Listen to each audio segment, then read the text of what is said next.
Hello everyone, just waiting for joiners or participants of the stream.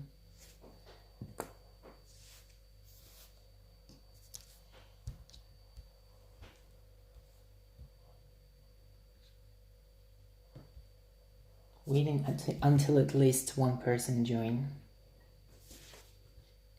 Oh, Robin, the guy. Hey there. Hey there. How are you doing?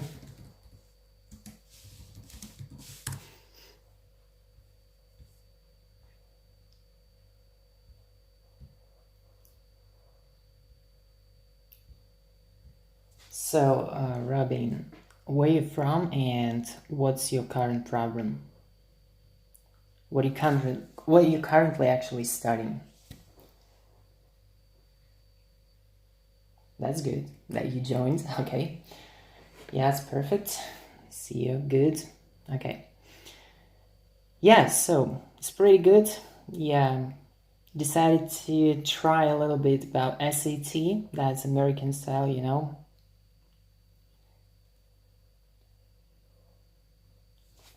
So just random question. How to find my material, my explanation? What do you think about that?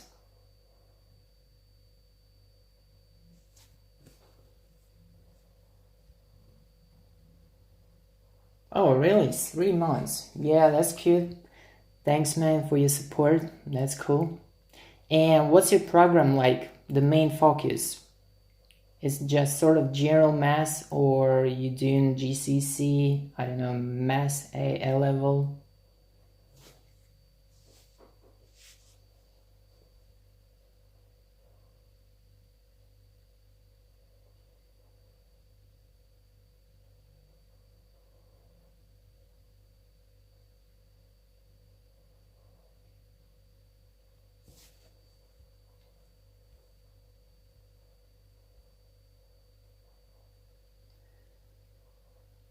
Okay. Yeah. Thank you. Thanks. Okay, that's cool. But you know, sometimes it's very useful when, for example, like subscribers who are actually interested in math, they dictate actually which topic to clarify, because right now I have like a variety of options. So I can, for example, go with A-level math. That's what I'm currently doing. Some topics for GCC still like I have gaps there, so I want to recap that, and maybe like I'll be trying to to fulfill the requirements and to add a video, because right now it's pretty tough, work, and sometimes I need to switch between YouTube and my like regular work. So that's why I'm okay. A-level math. So I think that A-level math, that's my starting video, and actually right now I'm going to have a main stress on A-level. And so could you specify which year? So year 1, year 2?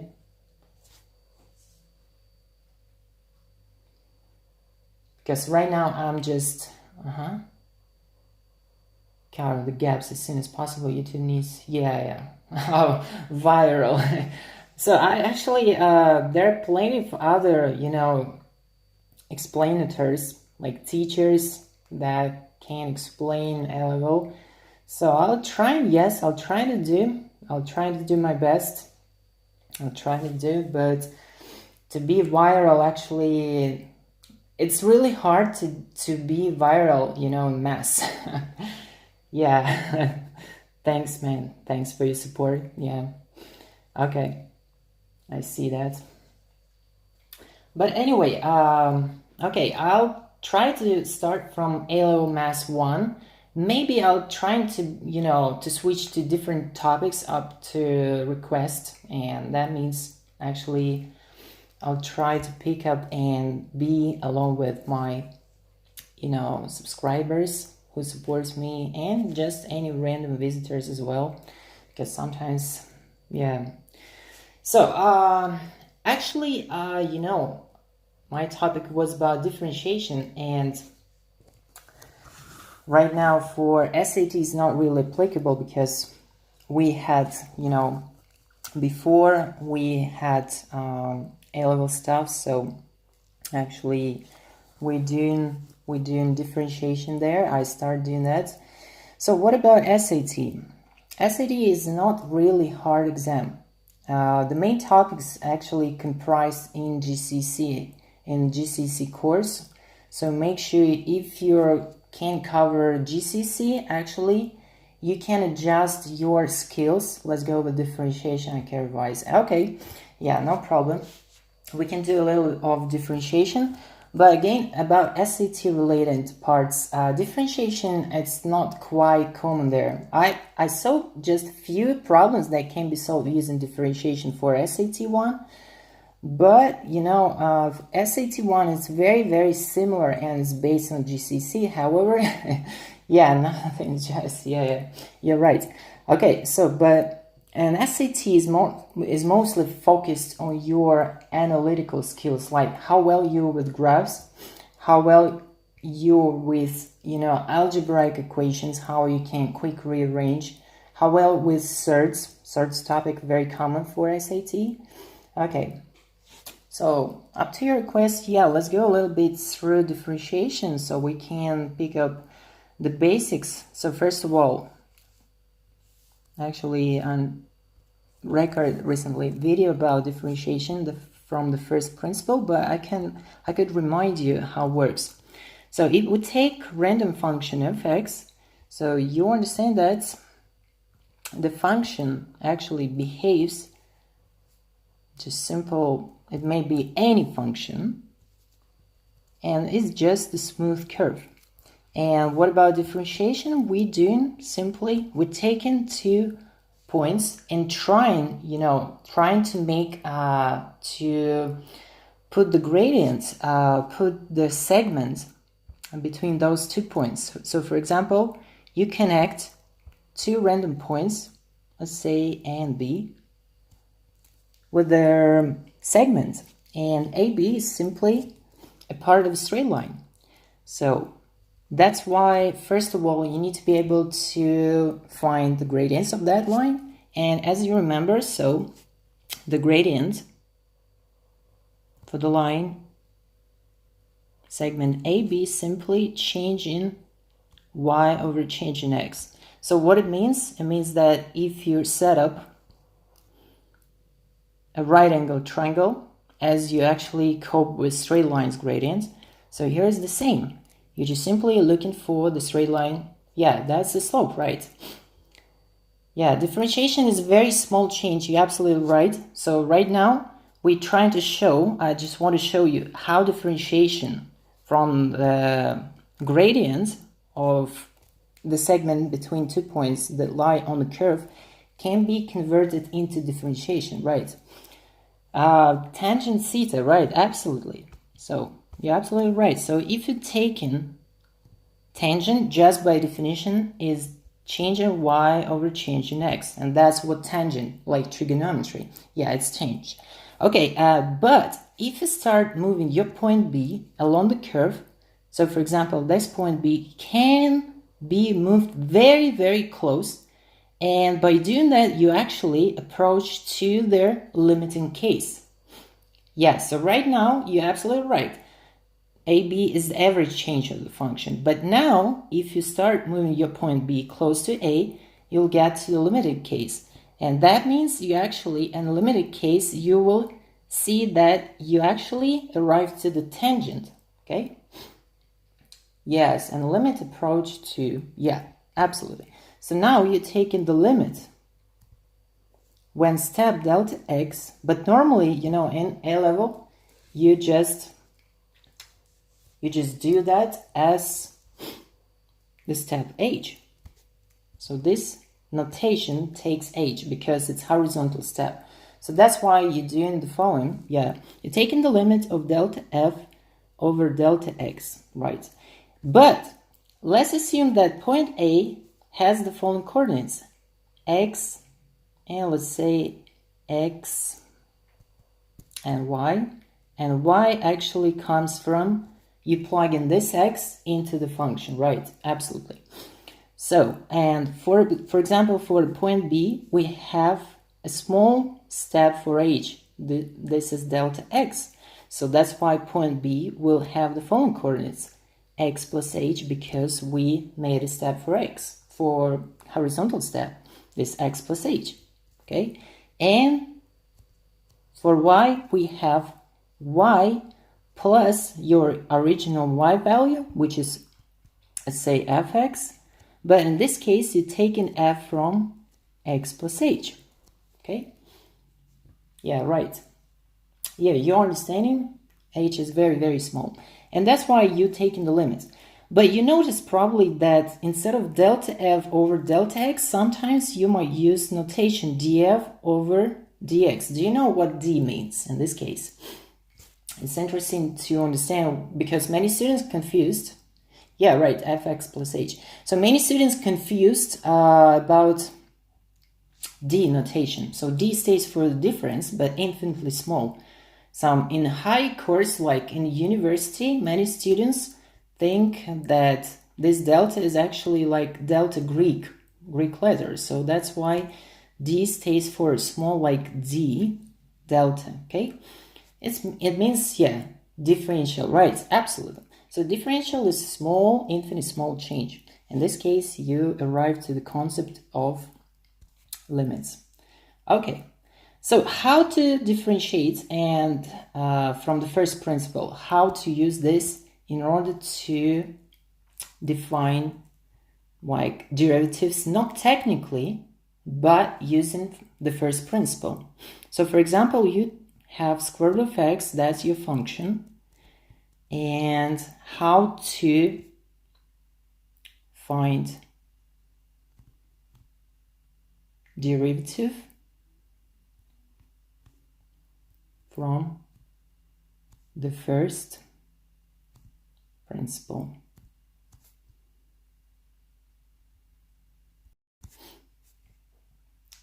So yeah, it represents a very small change, or you might say infinitely small, right? Absolutely.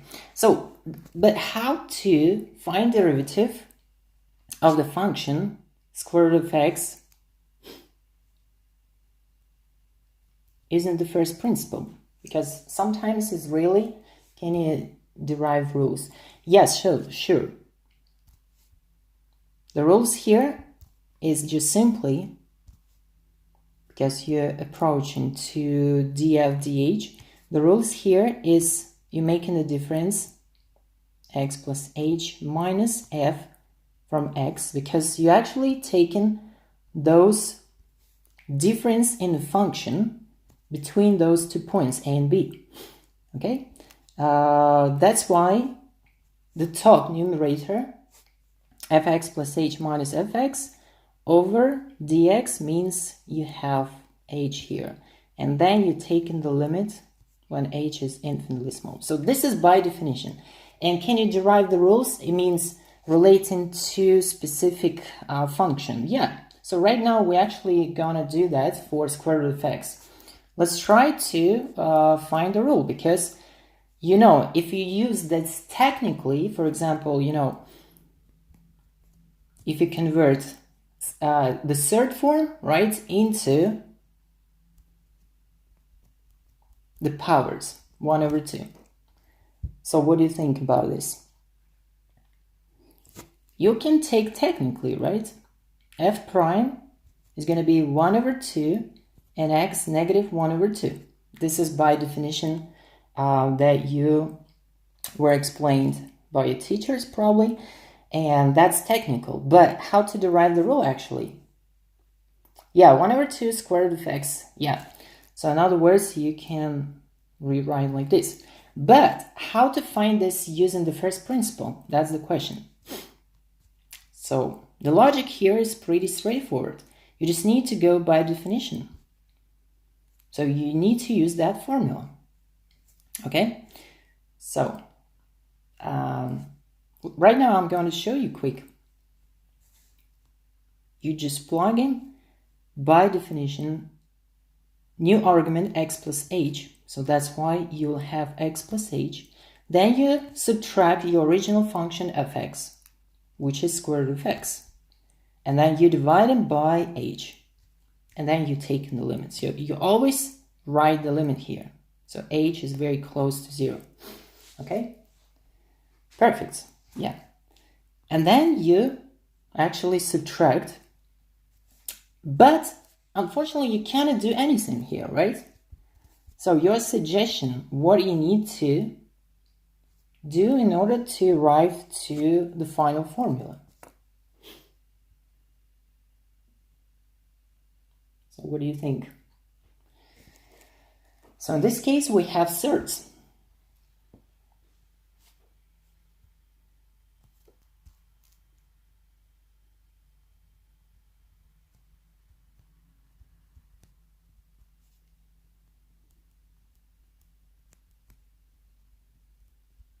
You need simply to rationalize numerator, because in denominator we have h. So that's why you just simply want to rationalize your numerator.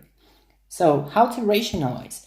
Remember, for expression, they might be conjugated expression. It's sort of like from complex theory, yeah, but we actually, hopefully, you rationalize numerator, but denominator means you multiply both parts, right? So we're multiplying x plus h minus square root of x by the same structure, but with a plus sign. That means you have conjugated, okay? So that's why you divide by the same sum, okay? And now, yeah, to get rid of under root, right? Absolutely. So because right now you have the formula a minus b. Yeah, absolutely right. Okay. Okay. Yeah, you got a point. So that's why we apply the formula here. And that means we get rid of those roots. Okay. That's an idea.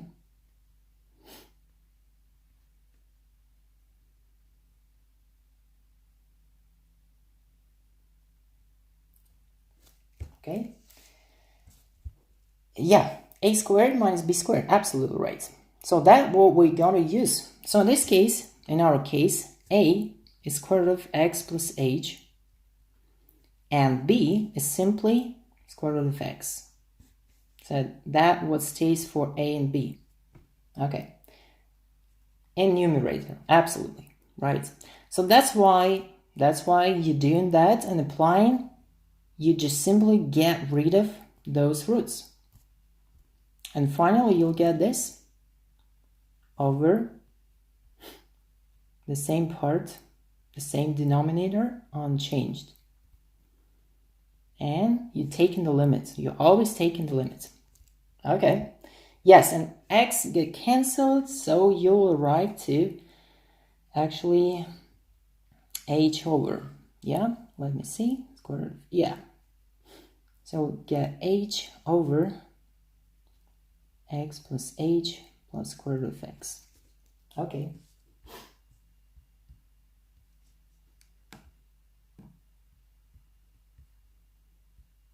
And right now, what we're gonna do, so x is cancelled, h stays there, but what do we have? Yeah, we lost h everywhere in the bottom part. So we're gonna multiply, by h, yeah. And right now,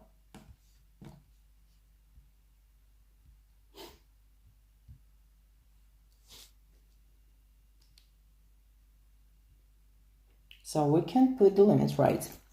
Yeah, we cancel that, and right now we can put the limit, because only on the final stage, when there is no violation of division by 0, we can put the limit. So that's why finally and eventually we arrive to the case 1 over x plus h and plus square root of x.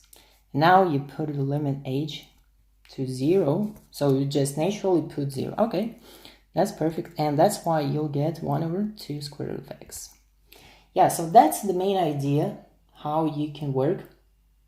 Okay, so if you like, so that was the powers. That was about powers.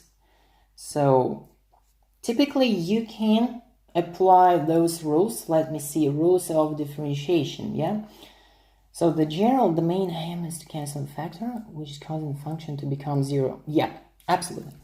But you know, there is another maybe fast track, for example, of taking away those uncertainty, because sometimes you know, you might have something like, this is about, again, limiting theory or theory of limits, when you're trying to you know, escape the limits somehow. So that you correctly gave me the case when you have 0 over 0, because this is a legal operation. In other words, it's sort of uncertainty, because we might have two types of uncertainty, 0 over 0 and infinity over infinity. In this case, we actually need to somehow eliminate those troubleshoots by doing some operations. Yeah, that's the main idea. Okay, so what about rules for differentiation? Maybe just let's go a bit next. So we have k times fx, and if we're going to differentiate that, we're just simply trying to put k beyond, right? So fx. In this case, I think you can prove that by definition what derivative is. And if you notice, for example, how to prove that, let's try to think. So you have k fx plus h, right? You subtract or take away k fx simply over h. That's what by definition, right? And that means you can factorize k out of the limit, and inside the limit will be taken from fx plus h minus fx over h. But that means you have derivative, so this expression clearly tells you that this part is simply your f prime along with the limit. Okay, so that's how we can prove. That's why the right side of that is going to be k times f prime from x. So that's how you can prove the first rule of differentiation. So you can take out the constant. I can interpret trig functions geometrically. Can interpret trig functions. You mean derivatives, yes? You cannot do that for derivatives, am I right? Let's try to see. So it doesn't matter which function you have. So for example, you have any trig function, no problem. So let's take sine or even cosine, so no matter. So for example, let's take sine, right? Yx. So when x, you remember the unit circle, because this is about unit circle in order to build this graph. So you need to remember unit circle. And when you draw the circle and you put those x's, x and y, you remember that sine referred to the vertical y-axis, okay? So you project simply the position vector in this case that comes from the origin to any given point right there, okay, along the circle. So yes, unit circle, right? And that means what's going on. So you just measuring, so how to measure actually the sine function. Let's just remember, every time you arrange a right angle triangle, so for example this position, right, and you have two legs like normally, so you have two legs and this is unit circles, that means it's 1. Yeah, cos x, that's for x, yes, it's sine x, absolutely.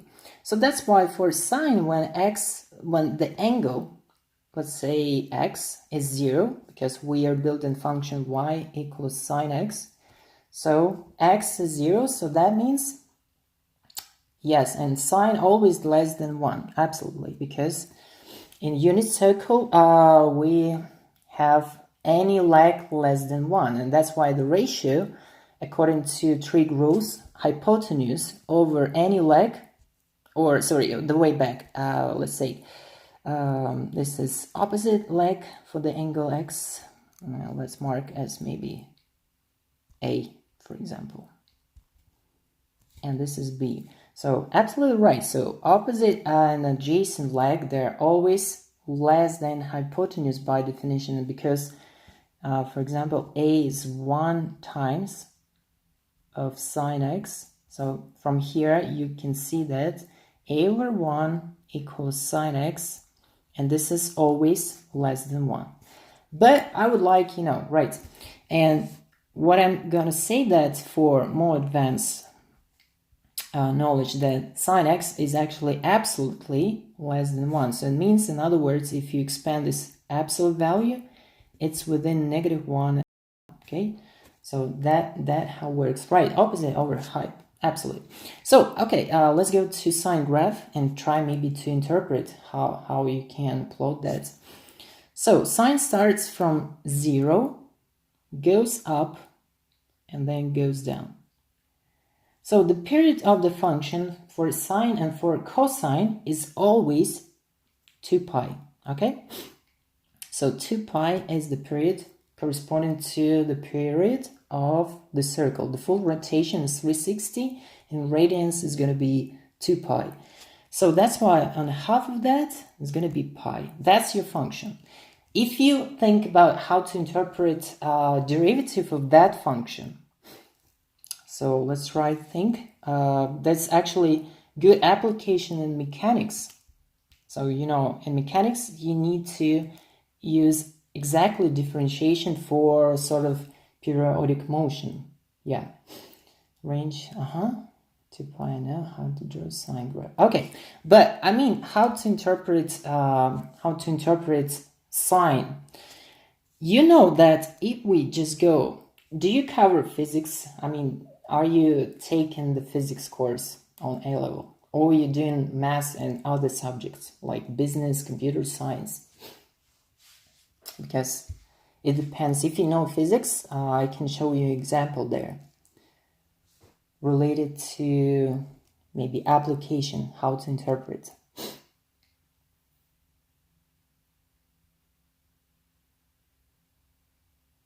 Oh, yes. Okay, so perfect.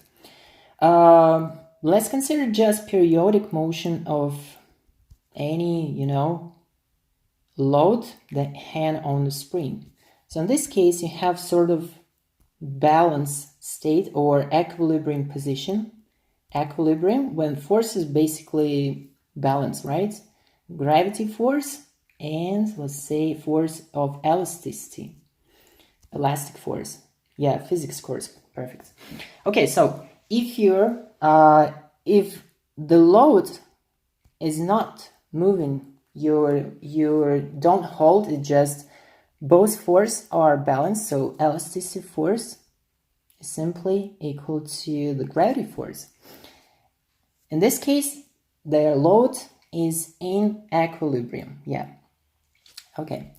But if you make a little stretch of your spring, you'll get some delta x, and you need to put x direction like this.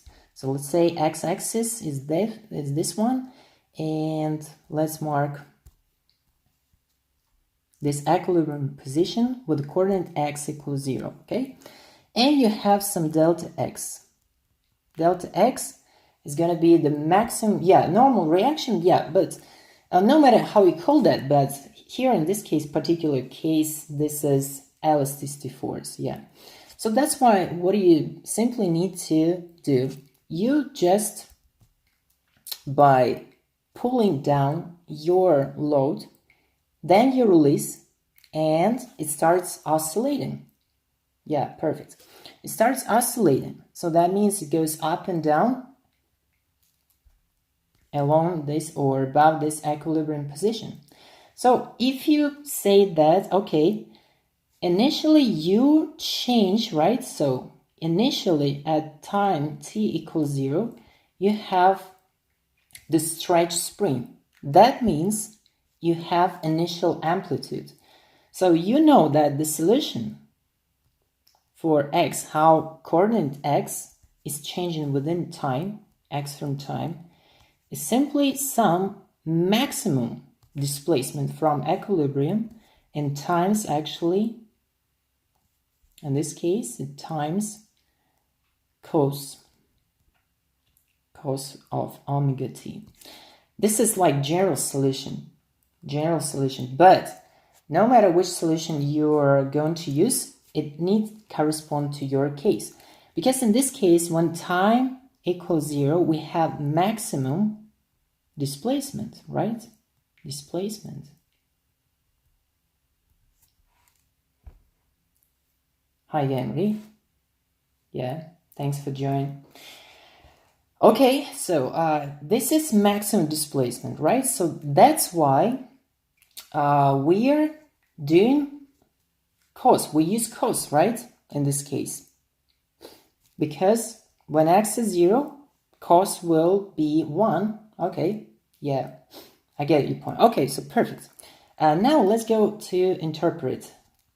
So that means you have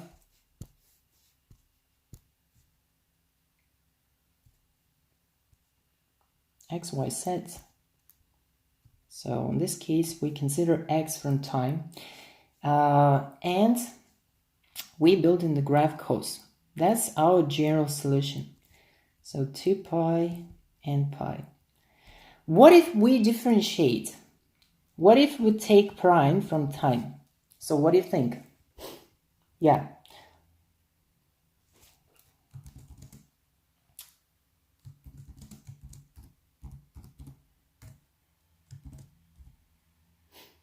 You got any tool?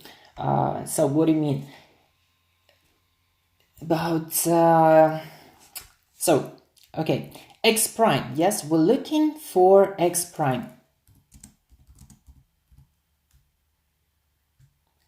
To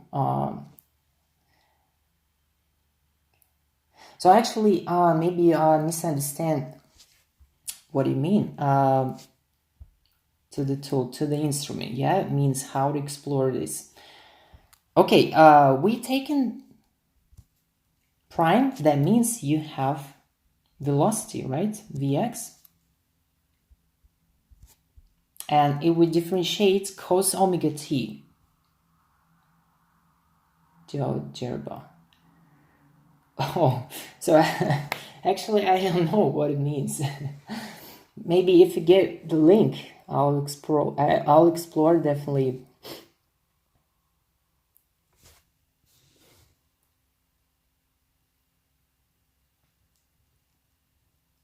Okay, so let's finalize this point. And right now, if you take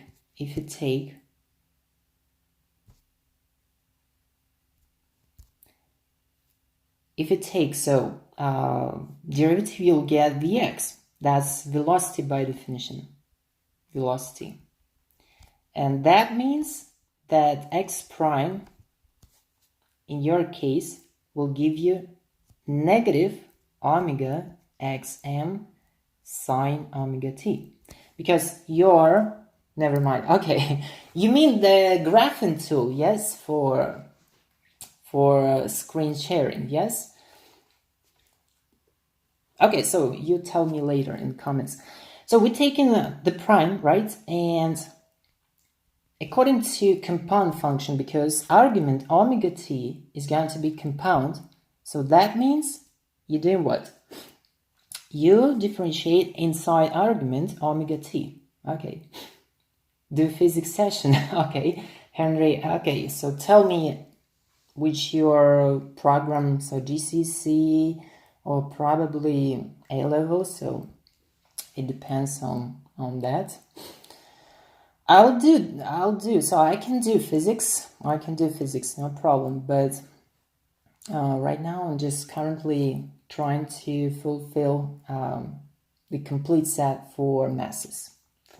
I've started doing A level. Okay. So Robin, x prime. Yes, if we do that, we have negative omega x maximum sine omega t. So what it means in this case, sorry, MIT. Whoa, MIT. You mean you're the student of MIT, yeah?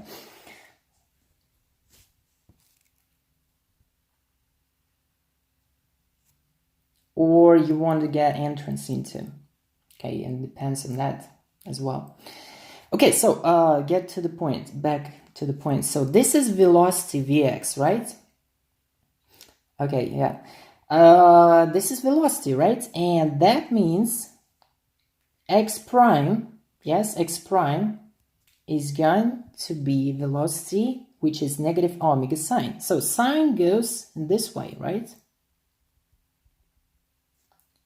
So if you apply negative sign before sine, right, you actually flip it over. But it should be aligned along, along your x graph, x from time.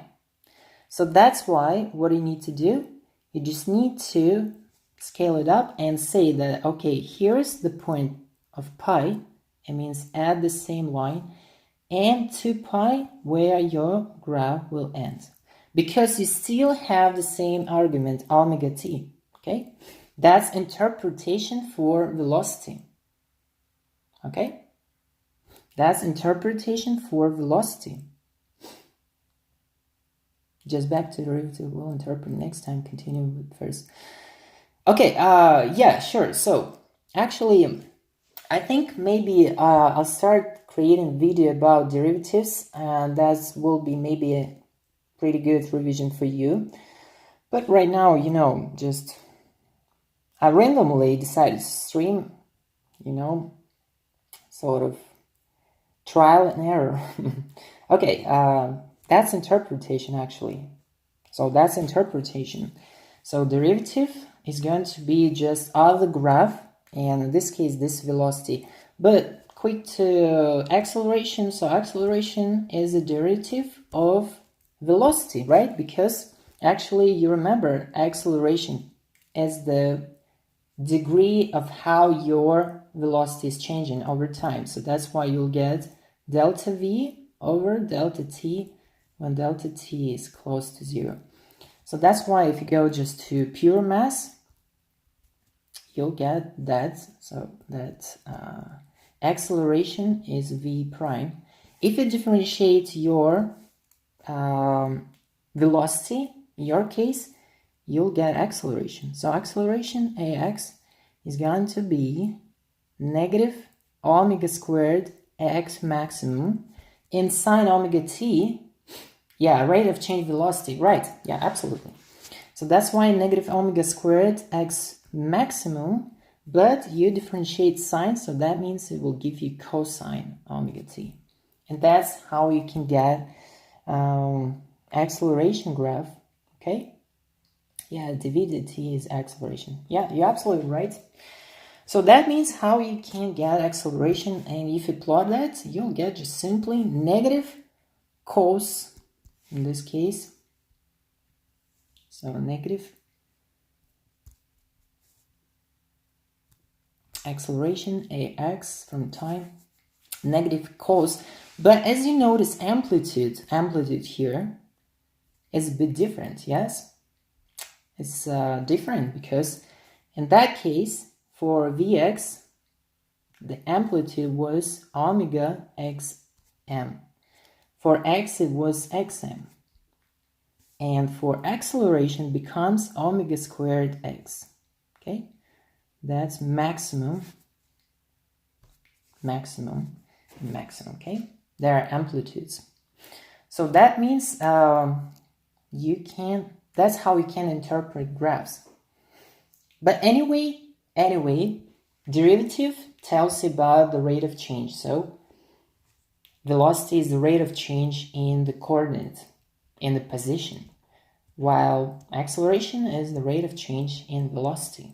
Okay, so that how it works. That works definitely like this. Okay, so that's an idea. Okay, so yeah, we have right now a bit late night. So Robin, where are you? I mean, your geographical region. It's interesting to know.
Okay.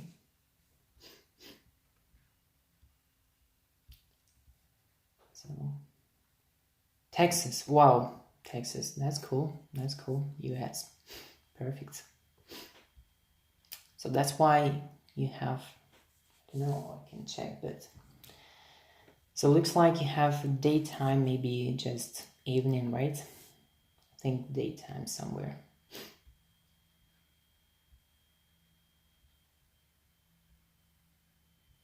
Okay, so that was the point. That was the point, how you can interpret graphs and apply it to probably, you know,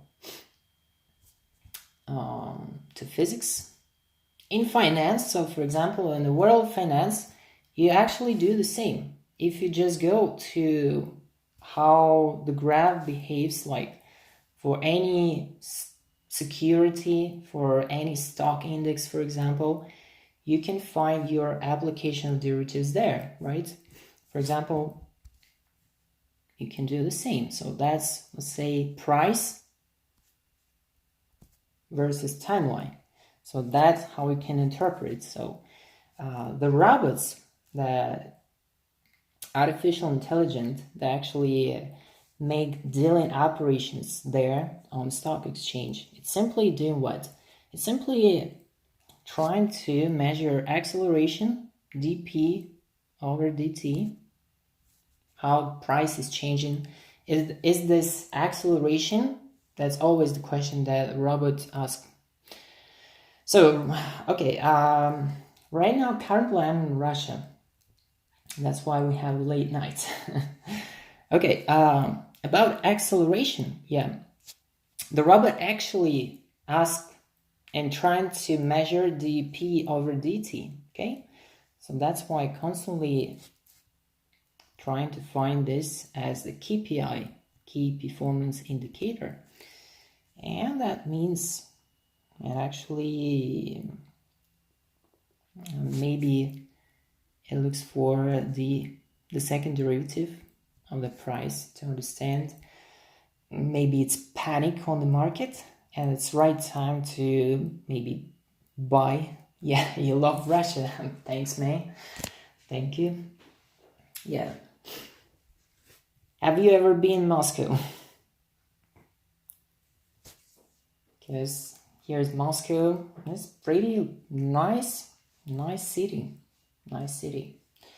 So many Americans who traveling all around the world, they actually want to see Moscow first of all, and then other regions. But first Moscow. Okay. That's cool. That's cool. and you're doing A-level there, because mostly for Americans typical to, you know, get IB diploma. So that's typical.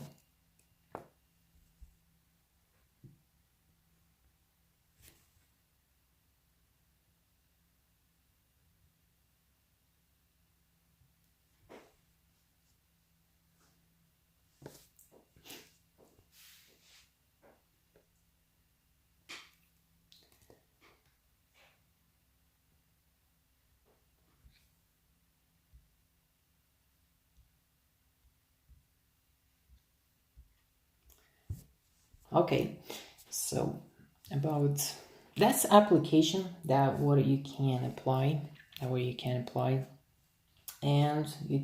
apply, yeah, let's continue. So you can apply to different aspects, that what is applicable. Okay, so what do you think about let me see. I think you're well with transformations, right? So you're well with that. Yeah. Okay, so about transformation. If you notice, we can skip probably. We can do, you know, we can maybe consider some interesting functions like absolute values, probably, how to cope with that. Because sometimes you might be asked to plot absolute value as the function. So first of all, let's get into fx. Let's say equals to x plus 1 absolutely. So there is no problem if you use absolute x just by definition. For example, you expand, or in other words, you get rid of absolute value and saying you have under those symbols, mean two parallel lines, that means absolute. So absolute value, you just simply get rid of if x is more or equal than 0. It's obviously, right? Let's have an example, absolute 7. You're taking 7, right? Yeah, absolute values function, right? Yeah, you're taking 7, right? If it's negative, so you need to put minus before this expression that's inside the abs. If x is less or equal than 0. And why? Because, for example, you have negative 6. You take in negative 6 and absolute. So what are you going to do?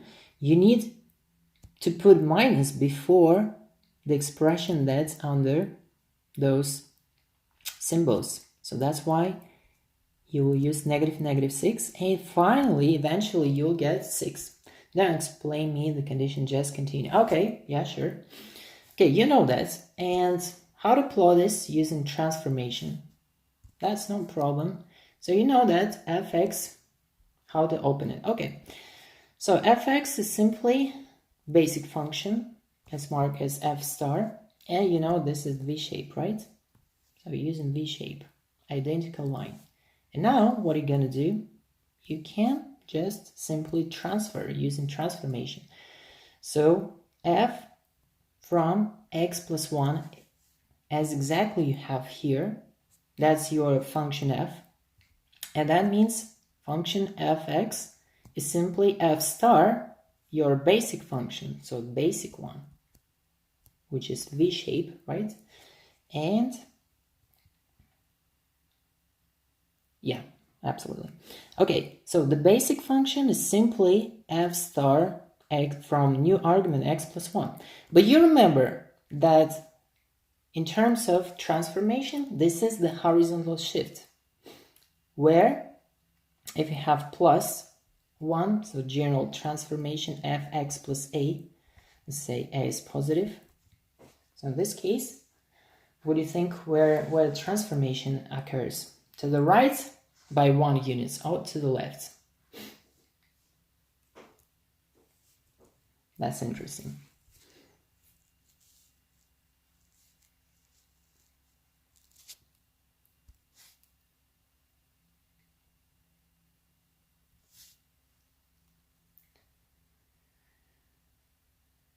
So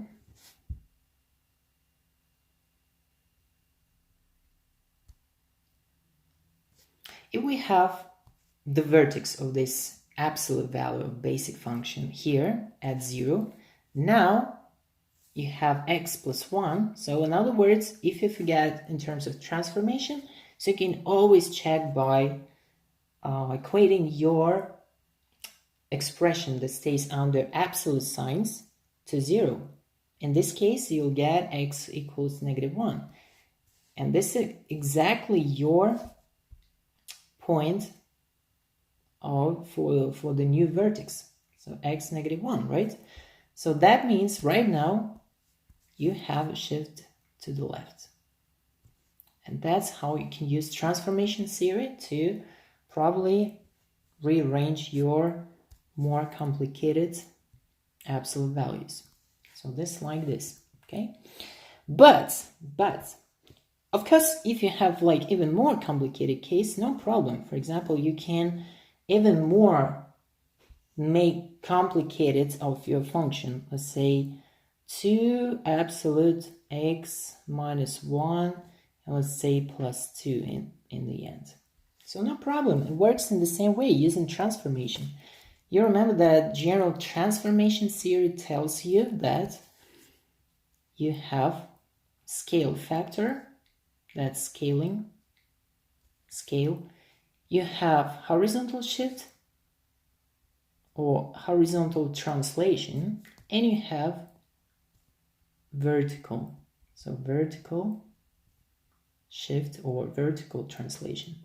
So in this case, it simply works like first, you making sure that you shift to the right by 1 unit. So that means the new point of the vertex is going to be at the coordinate x equals 1.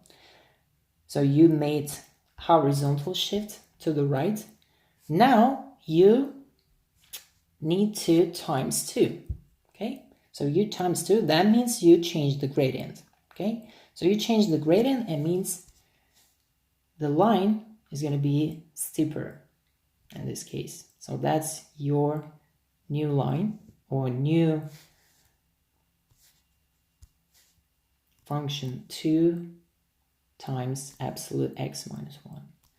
And on top of that, you need to make a vertical transformation, right? So vertical translation, in this case, you just live by 2 units up. Okay? So that's why you just have shifting, changing the gradient, yeah. But what if you have more complicated case? So this case works if you have just one single modulus, right? So what if you have something like f from x equals to superpositions of 2 linear functions. Let's say x plus 1 minus x, let's say minus 1. So what are you going to do in this case? How to work with that?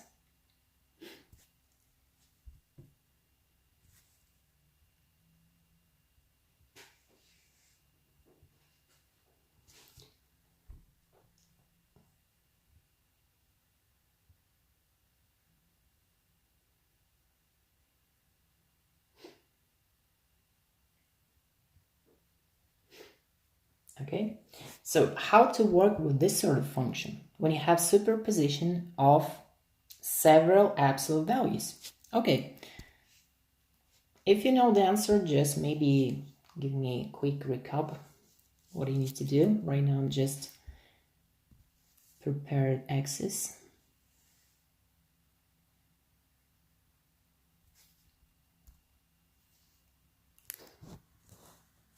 Okay, so what I'm gonna do, I'm just equate each function, let's say y1 and y2. I consider them separately, go by definition. Right, yeah, you just go by definition, absolutely. So that's why you equate, that's one splitting point, x plus 1. This is x2, which is -1. And you understand that you have 2 points. So right now, Okay, what are you gonna do? You just need to set up those 2 points, -1 and 1, and they become split. And give me 1 minute. Okay, yeah, sure, no problem. Yeah, let's do that. So I'll give you 1 minute and you try to work.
Okay, so perfectly. You plot it. Let's check what actually, let's compare. So, we just go exactly by definition and we're trying to expand the absolute value. So for example, we put x plus 1 here and x minus 1. And we're trying to say, okay, which sign we will have. But first I want to split the regions. So that's 1 splitting point. So we have 3 intervals, and within each interval we will have different expansion for our absolute value. For example, if we are here just greater for x greater than 1, x greater than 1, so you can just plug any value instead of x and check out what the resultant sign of the expression. So obviously they both will give you positive, so that's why we just simply get rid of those modules, right?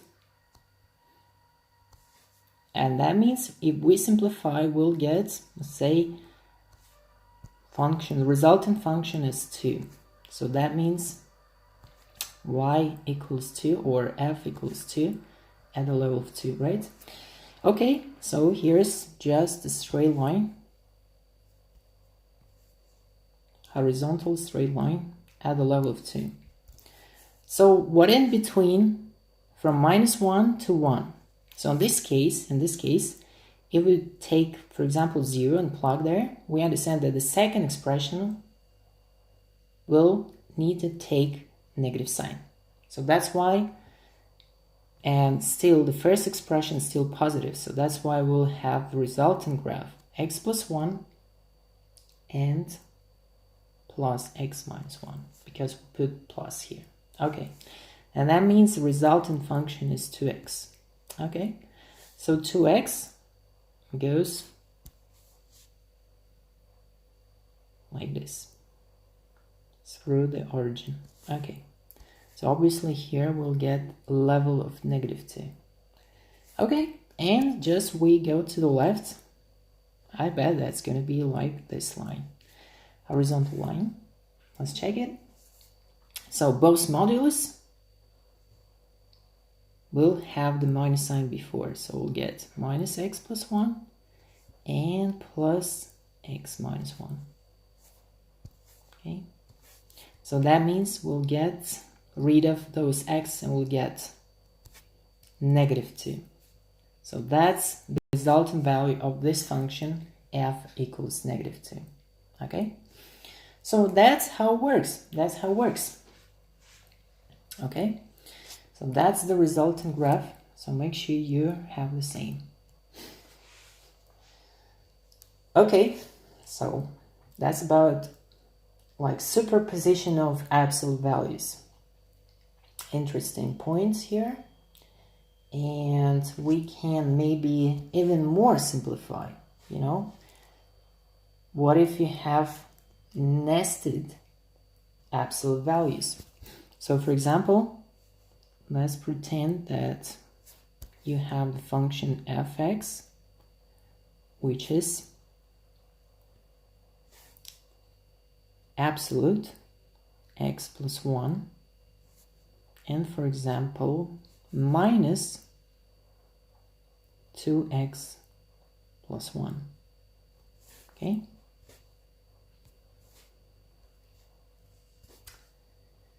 so something like this. So you have exterior modulus sine, okay, and interior. So this expression is has the modulus value. Okay, so how to plot in this case? And there is no way to use transformation, so we just go by definition. Go by def. And that means, so try to do, it's interesting question.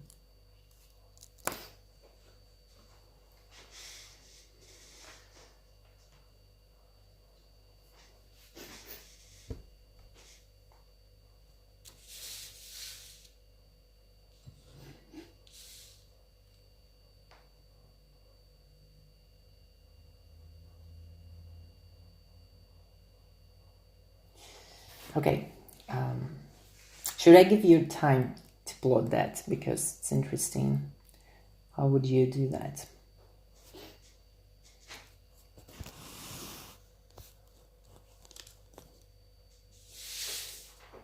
I can plot this one. Ah, okay. So perfect. So let's try how it works. Just go by definition. That's the main idea. So let's say you have this one. That's your xy set. And what are you gonna do? Modulus in bracket and modulus outside. Yeah, I mean, okay, do you know that, let's say this one is the interior absolute value. So this is interior, and here is yellow one, our absolute outside. So absolute sign, it means the whole expression is taken absolutely. Okay, so this is exterior modulus.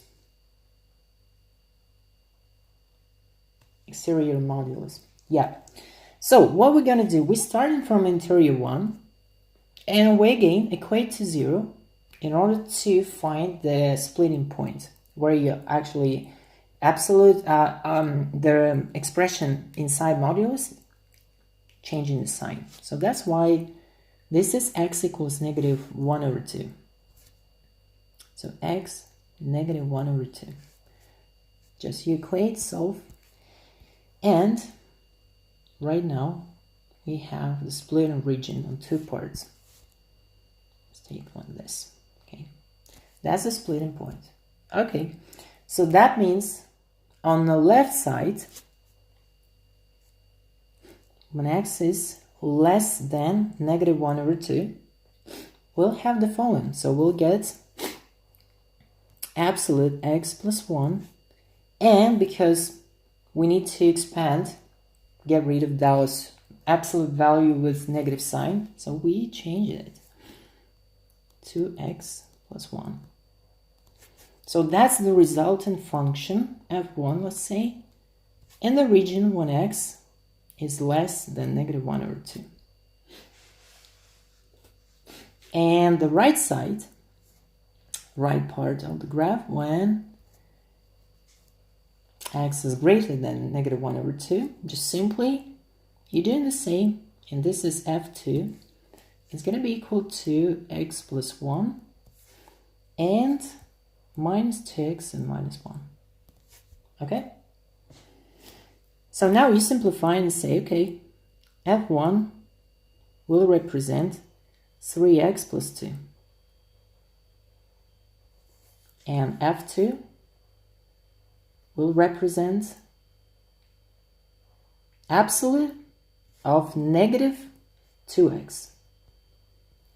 Absolute of negative 2x. But we know that no matter which x, we always have positive value. So that's why we'll get sort of 2 absolute x. Okay. So that means the graph behaves on the right side. I mean, when the values for x greater or equal than negative 1 over 2, it will behave like 2 absolute x. And we know already what it means, right? So we know already what it means. It means that we will have this sort of graph. And when x is negative 1 over 2, we can plug this, we'll get 1. So that's why on the boundary, this function, so this function 2 absolute x, will get value of 1. That's what you see on the boundary, okay? So, next step is to plot this function. Okay, so you understand the principle. When you plug x1 over 2, you'll get, how much there? Negative 1 over 2, you'll get negative 3 over 2, and 1/2, yeah? So negative 3 over 2 plus 2. You'll get 1 over 2, yeah? So that means on the boundary, it looks like it will have a gap, yeah? 3x plus 2. So, and the splitting point here for this absolute value, you again equate to 0. And you're saying that when x is 0, when 3x plus 2 is 0, you'll get x equals negative 2 over 3. So that's the splitting point. This is the splitting point. And splitting point for your modulus is going to be somewhere here. That's new splitting point, x negative 2 over 3. And that means you'll have something like this. So that's your left-hand side of the graph.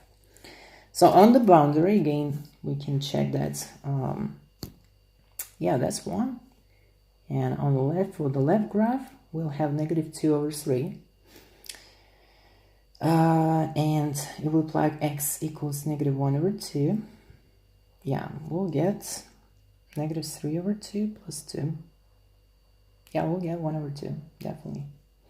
So in this case, it has some gap. Okay, so that's how you can plot this graph. Okay? It's a bit more complicated, but there is always the way that you can go by definition.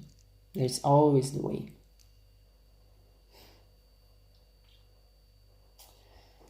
Okay, so my stream for today is supposed to be within 1 hour. So if you're tuned up a little bit for the session, I'm glad.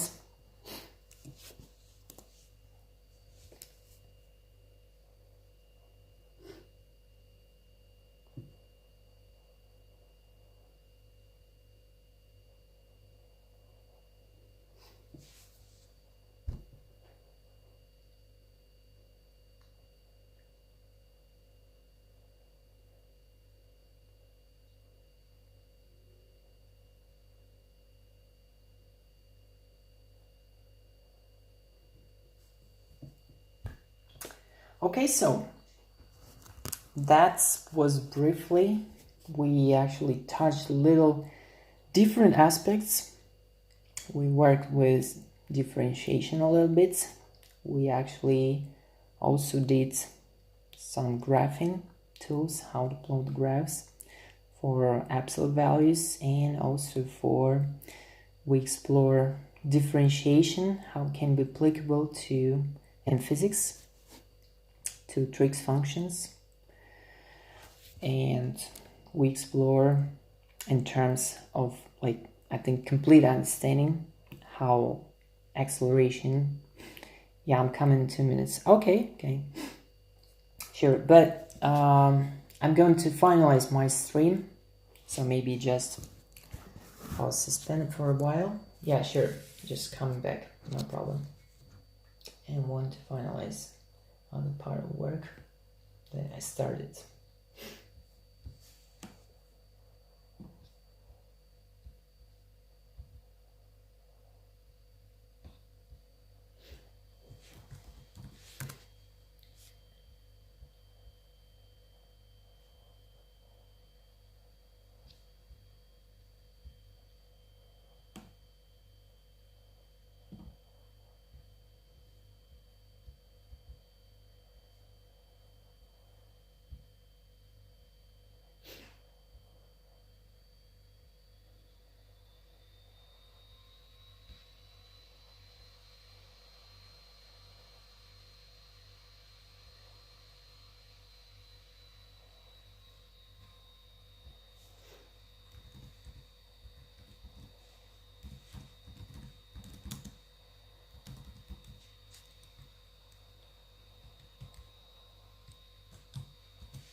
Okay, so go back. All right.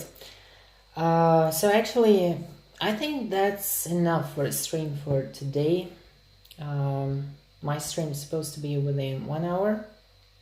So, as I said, that we touched a bit interesting topics dedicated to, like, this complicated absolute values, more complicated definitely.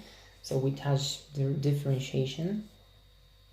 Not completely, of course, but we also explore the aspects of application, at least to physics, at least to maybe general idea of how you can apply to find it's only. Yeah, okay, enough. Yeah, that's good. That's good. So thanks for visiting the stream. So I really appreciate. So thank you. Thank you. And so just try to keep on track. Maybe just give some comments, suggestions about the content for A-level stuff. Oh damn. Yeah. Okay, yeah, definitely. When when you're on the stream, the time actually ticking very, very fast. Yeah. Okay, so thanks for watching. Thanks for joining. So don't forget to check maybe other videos and suggest to anyone who interested when you come live again. So right now live streaming is not like regular, because I think there are two issues. The first technical one, because I'm streaming from the phone, because every single video that I create is made up from phone, from smartphone, because I have a stylus there, I can write, I can draw, but unfortunately, I don't know, I can't pick up the right softwares, right app for streaming. So right now I'm using Streamlabs, but I don't know, sometimes Stream is falling, maybe it's partially due to internet, I don't know. But, so, yeah. So that's why it's not regular, and I cannot predict when next time I'm gonna be there. You don't have any pen? No, I mean, I have a pen on the phone, but I have a pen for the computer. I have touch screen there. But, you know, it seems to me it's a bit not convenient to use computer for streaming. Right now I stick to the phone. Maybe I switch, I don't know.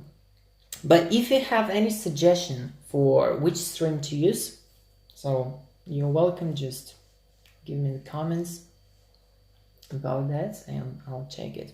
Because I've checked in like Mobizin, I check in, it's not good, it doesn't work for some reason. Maybe it's because of like low subscribers, I don't know. Yeah, but anyway. Because, you know, many streams, many like third-party software works when you have like 1,000 subscribers, at least what I know. Maybe I'll pick up another. But if the quality for stream is good, so I see that sometimes I have, you know, gaps. It's not like loading completely.